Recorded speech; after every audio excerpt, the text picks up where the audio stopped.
Okay. Good evening, everyone. First of all, I am thankful to sir for giving me this opportunity. My name is Pransu Patel. I am in 10th standard from Ajay Higher Secondary School. Today, my topic is about digestion in human being. As every one of you think that digestion begins from the stomach, but it does not happen really. It starts from the mouth. So for this, I will give first a simpler structure to explain. First ingestion happen, which means intake of food, and after that digestion means breakdown of food that you take, and after this absorption meaning absorption of digested food, and then assimilation meaning utilizing the food for several activities, and then egestion meaning removal of waste food. So first digestion starts with mouth. Food is crushed with the help of teeth, and then tongue help in mixing it with saliva, which is secreted from salivary gland. With the help of this, food become smooth, and enzyme present in saliva is a salivary amylase that help in breaking complex sugar into simpler one. Then food moves toward the esophagus.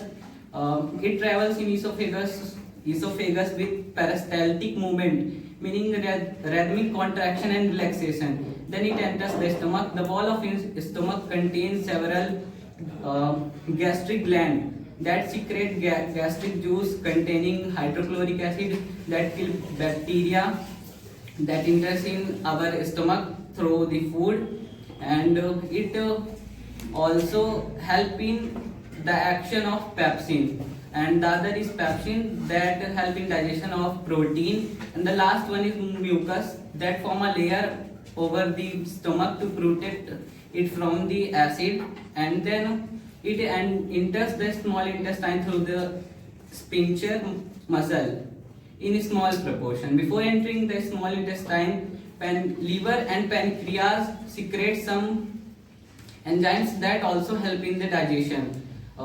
Liver secrete bile juice that is stored in gallbladder.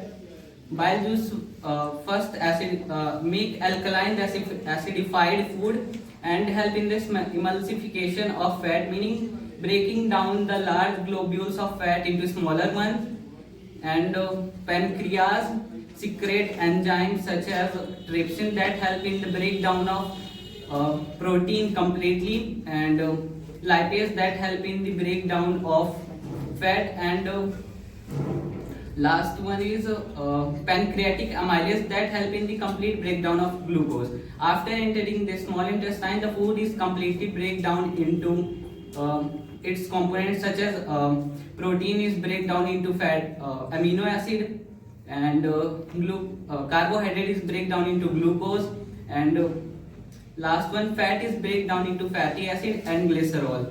And walls of small intestine contain several finger-like projection that is called villi that increase the surface area for absorption and help in absorbing the food material that is delivered to the cells of the body through the blood, and then it enters the last part of alimentary canal, that is large intestine. Here the complete absorption of water happen, and then it is removed from the body with the help of a sphincter muscle that can be controlled on our own will, means it can be controlled on our own will. When we need it, we can remove the waste material. A fact that I have listened, that herbivores have a long